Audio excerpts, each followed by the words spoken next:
You know, most of my life I didn't walk with the Lord.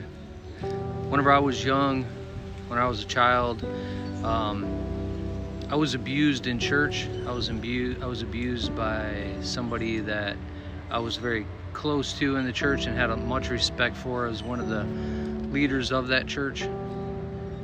I was taught so much false doctrine. I was told that if I didn't speak in tongues, that I wasn't truly saved. These people would surround me and they would pray in my ear, while another one was trying to coach me into how to let my language, my words be jumbled, so that way I could speak in tongues. And whenever it wouldn't happen, I doubted that God even loved me. I felt like I had to make it happen, and if I made it happen, maybe then it would be real. I was told that if I was baptized in the name of the Father, Son, and the Holy Spirit, as opposed to being baptized in Jesus' name, that I wasn't truly saved. And once again, I feared for my salvation and wondered if I was saved. Without getting too deep into it, I'll just say I also struggled with drugs, alcohol, even pharmaceutical pills, popping pills at times in my life. I was totally lost to this world. And then Jesus, he came to pull me out of it. But the church and the false teachers, they weren't done with me yet. I remember being told that if I didn't believe that Jesus was his own father, that I wasn't saved. I had people from a church come into my home as I was a young adult.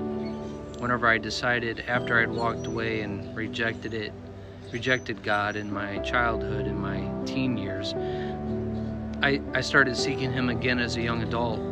And I had church people come over for my daughter's birthday party, and they saw that I had a television, and they told me, "You have to get this out of your house. It's a tool of the devil, and you're gonna go to hell if you have it." They looked at my bookshelf, and I love books about fantasy, about horror. I enjoy a good ghost story, I used to like Stephen King, Dean Koontz. I love Dean Koontz, things like that. And they looked at my bookshelf and they would say, "You have to get rid of these books, otherwise you're going to hell." It was so extreme that everything was going to send you to hell, and there was no rest, comfort, and joy and peace in Jesus Christ. That led me to walk away. I said, I can never match up to this expectation. I could never do it. And because I never truly read God's word for myself and studied it and truly sought wisdom and understanding through prayer and guidance from the Holy Spirit, I just listened to religious people and thought, well, they must know what they're talking about. This guy's been doing it for a long time. What do I know? Well, I was wrong. You see, it wasn't until I was in my 40s, whenever I turned to Christ and I felt the draw once again. And I started seeing God in the world around me, and I realized, wow, this place is truly a magnificent place that he has created for us. I seen God in creation. I seen him inside of me. I seen him in science. I seen God everywhere. And I said, I haven't read his word fully. I have to do it. I have to see what this is about. So I did. I picked up the Bible as a King James version, and I read it, and it took me almost a year to read through the whole thing. And then as soon as I was done, I started over. And then every day since then, I have been in his word, reading and studying and drawing closer to him.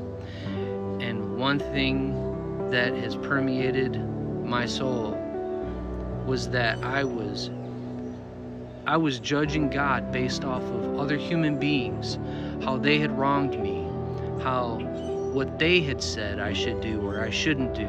And I was basing my walk with God and my understanding of who he is on what I was being told. It wasn't until I truly got into his word and I saw the magnificence of how much he truly loves us, that he humbled himself and came down as a servant. that he humbled himself and came down as a servant to die for us. That he loved me whenever I was a sinner, and he knew that I was going to come to him eventually and put my full faith in him for my salvation. That he sent angels to keep me saved through all the things that I've done in my life, the times that I should have died, the times that I rejected him. He still loved me, and I was simply amazed at how truly gracious our God is. Once I realized that once I placed my faith in Christ alone and accept the free gift of salvation, that I was saved, that Jesus saved me once and forever, that I couldn't lose something that I was freely gifted, and I didn't have to earn it after I was gifted it. Once I had this realization that once I was saved, that I was always saved, that he would leave the 99 for the one if I were to stray, that he would come to me and throw me over his shoulders like the parable of the lost sheep, as Jesus points out, and that he wouldn't lose not one, that he wouldn't lose me. Once I realized just how secure I really was and how much he loved me, it changed my heart completely, and everything, and it just makes me want to be better. It makes me want to do better, to do more. So that realization, those of you that come against God's grace and the fact that he saves us once forever, that's the type of comfort and faith that you're trying to destroy in people. And then I realized that God is outside of time, so he's already walking with me in the future. He was already walking with me all along, even whenever I wasn't walking with him in the past or in our current timeline. He's already saved me and sealed me and written my name in the book of life before I ever existed. And it's not dependent on me. It's dependent fully on him, and I'm so thankful for that. Because if I could lose my salvation, as much as I love him, I still fail. And the cutoff line for heaven is perfection. And none of us are perfect.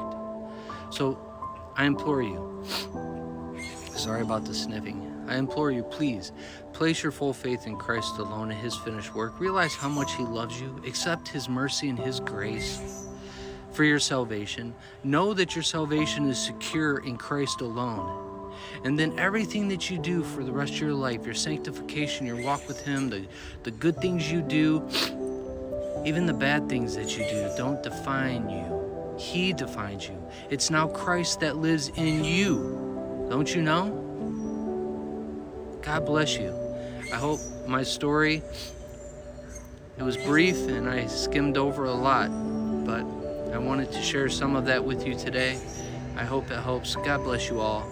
I love you, my brothers and sisters in Christ. If you don't know Christ yet, seek him immediately while you still have breath. God bless you, and go in peace.